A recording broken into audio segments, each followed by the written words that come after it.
Welcome in to another episode of my Dynasty Fantasy Football YouTube.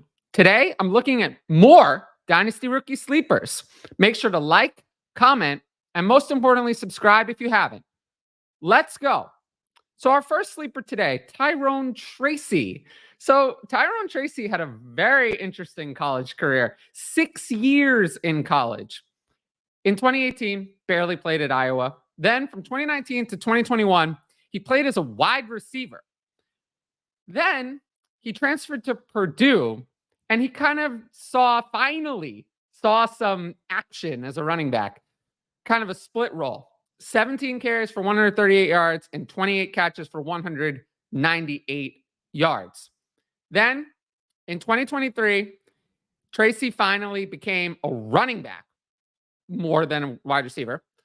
113 carries, 716 yards, 8 touchdowns, 6.3 yards a carry, and 19 catches for 132 yards. So let's evaluate Tracy as a prospect by looking at some strengths and some weaknesses. So what are his strengths? He does have the athleticism, 4th among 2024 running backs, and he has receiving ability.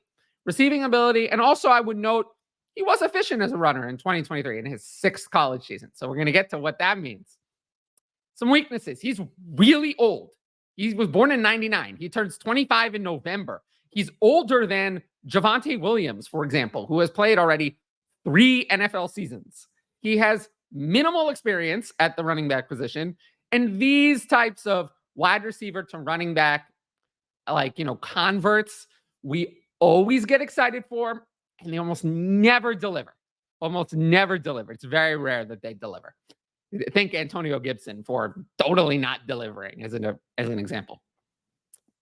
Now, where did Tracy go in the NFL draft? The Giants, 166th overall. Now, I thought the Giants would spend an earlier pick on a running back, so I was surprised that he was the only running back that they selected in the NFL draft. And where does that leave Tracy? His fantasy fit. The Giants have a weak running back depth chart. If you said that they had the worst running back depth chart in the league, I think that's a fair assessment. I mean, Devin Singletary, a fine player, but is he a bottom 10 starter at running back in the NFL? Absolutely. Eric Gray is Gary Brightwell, I guess, is there. But he has never done anything.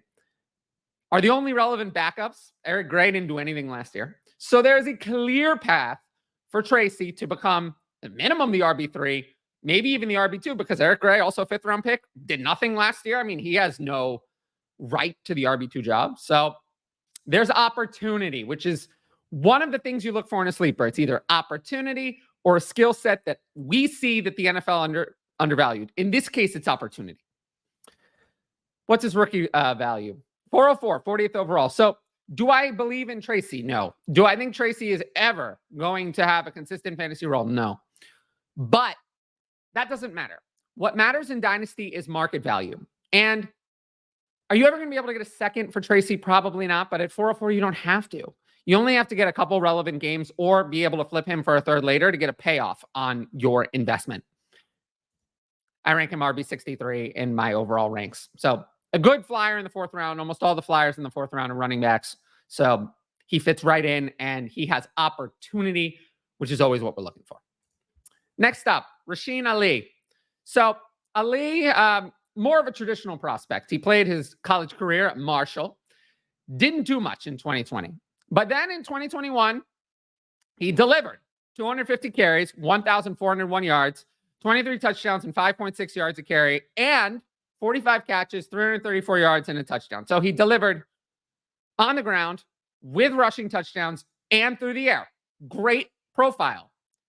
Unfortunately, in 2022, he didn't follow that up because his year was cut short due to a medical red shirt. He had some injury issues, so he didn't do much in 2022. But he came back in 2023 and once again delivered. Workhorse carries, 212 carries, 1,135 yards, and 15 touchdowns. 5.4 yards a carry, very similar on the ground. 28 catches, 213 yards, and touchdown. So delivered through the air. So he showed the ability to score touchdowns. We like that. High rushing volume. We like that. And receiving ability. All of those things he showed in his college stats. What are the strengths? The insane rushing output in 2021 and 2023. And receiving ability, just like we talked about. So he does have those as strengths. And he's not as old as some of the Flyer running backs. He's only 23, still old for a rookie, but not as old. What are his weaknesses of Rasheen Ali? The problem really is the injury he suffered at the Senior Bowl. That was a problem. That prevented him from testing. He's still not healthy at this moment. He'll be ready for week 1, probably ready for training camp to go full, but he didn't get to do any testing. So that hurt him. Maybe he would have been drafted a little earlier if he'd been able to do some testing. And while I like him, I like for a small school running back to show elite efficiency. I want to see more than 5.4 yards a carry, more than 5.6 yards a carry. That's just not that good when you're playing against a lower level of competition. What's going to happen when you play against players in the NFL, especially someone who dynamite athleticism, not really a focus of Ali's game. But he landed with Baltimore Ravens, and we know that the Baltimore Ravens find running backs out of nowhere. We know that it's a good landing spot, and they use multiple running backs, so we like all of those things. 5th round pick, Ali there. And let's talk about that a little more. So no matter what delusional people on Twitter say, the Baltimore Ravens will be a run-heavy offense for eternity. As long as Lamar Jackson is there, they will be a run-heavy offense. That is not going to change. However, the reason why Ali is not my favorite sleeper is that there is no path for Ali to take over the starting job without an injury. It's not possible that Ali is going to pass Derrick Henry. That's not realistic. So that's not going to happen.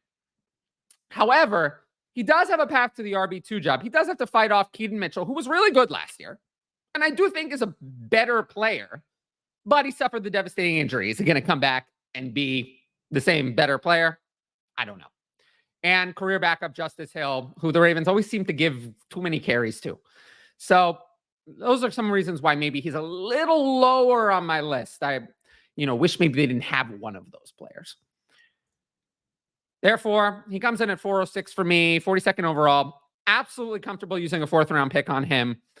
But, compared to guys like Tracy and Kamani Vidal, who's probably my favorite rookie sleeper at running back, who was drafted a lot later, I just don't see any path for Ali to be the starter. So while I do like him, we're probably talking about someone who needs an injury. And injuries happen, but you just keep that in mind. So for those reasons, I have him at running back 65 in my Dynasty rankings.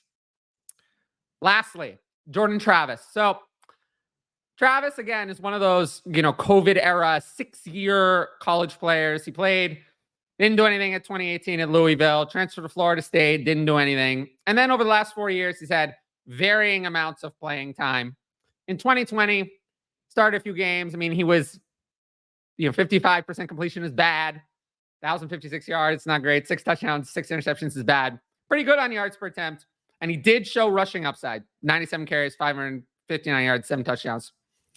2021, we got a little more accurate, a little bit more touchdowns, similar yards per attempt. And again, we had that rushing upside. We like that. 134 carries, 530 yards, 7 touchdowns. Then we moved to 2022, a little bit more accurate. He was a full season starter here. 24 touchdowns, 5 interceptions, 9.1 yards per attempt. So pretty good as a passer. And 81 carries, 417 yards, and another 7 touchdowns. You'll notice a pattern. Last year, similar completion percentage, a little less on the yardage, 20 touchdowns, 2 interceptions. So he really took the turnovers to a minimum. 8.5 yards per attempt. That's, again, very solid. 73 carries, 176 yards, 7 touchdowns. So a little bit less rushing yards, but still 7 touchdowns all 4 years. What are his strengths? The rushing upside. He did show it. He scored 7 touchdowns for 4 straight years in college. That's something. We got to give him that. Improved as a passer as his career went on. Yes. 2020, he came in not good. But over the last 2 years, we're talking about someone who had 44 touchdowns against just 7 interceptions. That is good at a good school. Florida State at a good school. We're not talking about, a nowhere school. That is a Power 5 school. So we got to give him credit for that. What are some weaknesses? The big one is the rushing upside still there. It declined. He did score, but he didn't have as many yards throughout college. We all know about his severe leg injury at the end of the 2023 season. Is that going to hold him back? Is he going to rush in the NFL? Because if the rushing upside's not there, there's really no fantasy upside behind Jordan Travis. Is he ever going to be a plus passer at the NFL level? I don't think so. He's already 24 years old. I just don't see him in that mold. So he went to the New York Jets, which I feel like was linked for like 3 months, but it's where he went in the 5th round, 171st overall. And that leaves him as a QB3 for 2024 behind Aaron Rodgers and Tyrod Taylor. The Jets can get out of Taylor's contract and save some money in 2025 if they want to, if Travis shows that he's good. But he's, Travis is more of a long-term project. So this is someone you're going to hold. Probably not going to play at all this year. But if he ever gets in the game, he'll probably gain value from where I have him ranked, which is 410, 46 overall. And that's part of it. It's like at that stage, what's the downside? He's a player I don't mind holding forever just in case, because there was rushing upside at some point. He did, even if he wasn't the best, he did show passing acumen at a Power 5 school, a good school.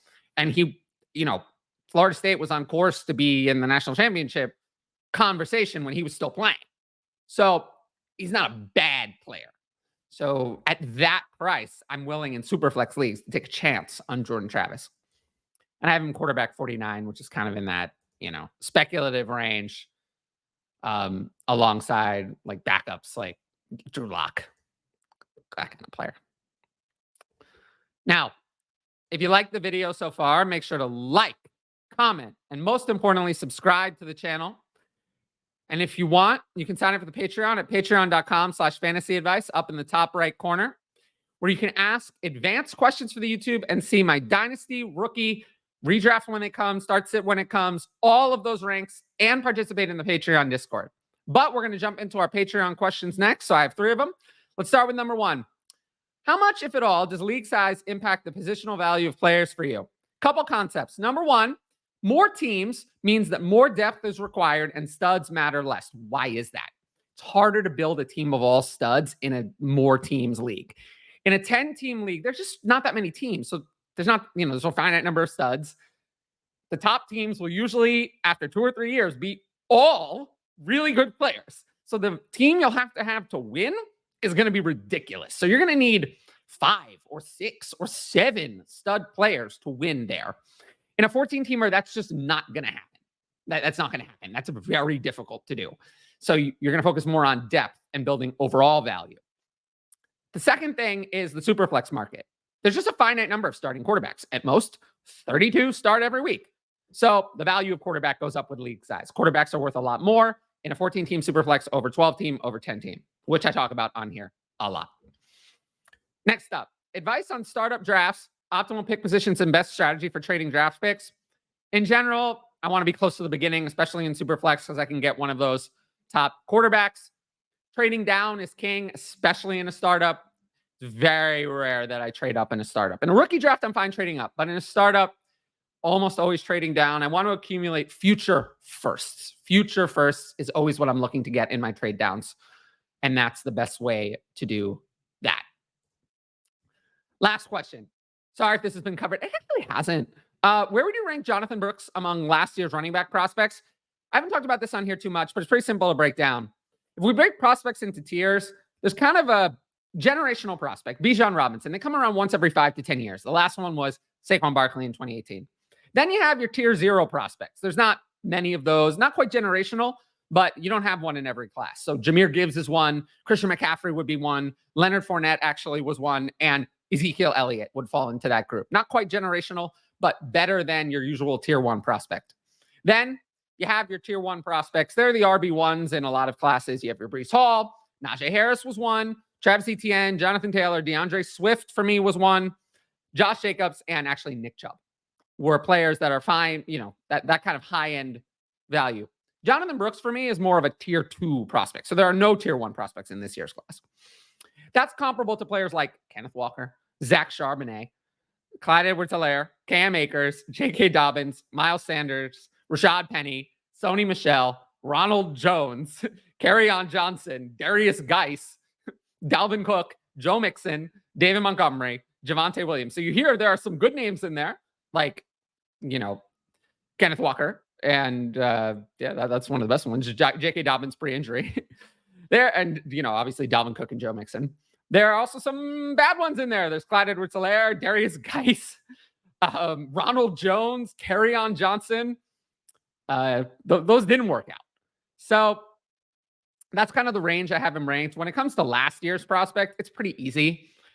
He's obviously behind Bijan Robinson, behind Jahmyr Gibbs, and ahead of Zach Charbonnet, both pre-draft, and especially when you consider where they went. Jonathan Brooks obviously went to a much better landing spot than Zach Charbonnet. So that's how I rank Jonathan Brooks among last year and kind of from a historical perspective as a running back prospect. Now, once again, if you like the video, make sure to like, comment, and subscribe to the channel. And don't forget to hit that notifications bell so you can be notified about all my exciting content as it drops. Of course, if you want my full Dynasty Fantasy Football advice, it's on the Patreon, which you can sign up for up there. Every sign up helps support my independent content.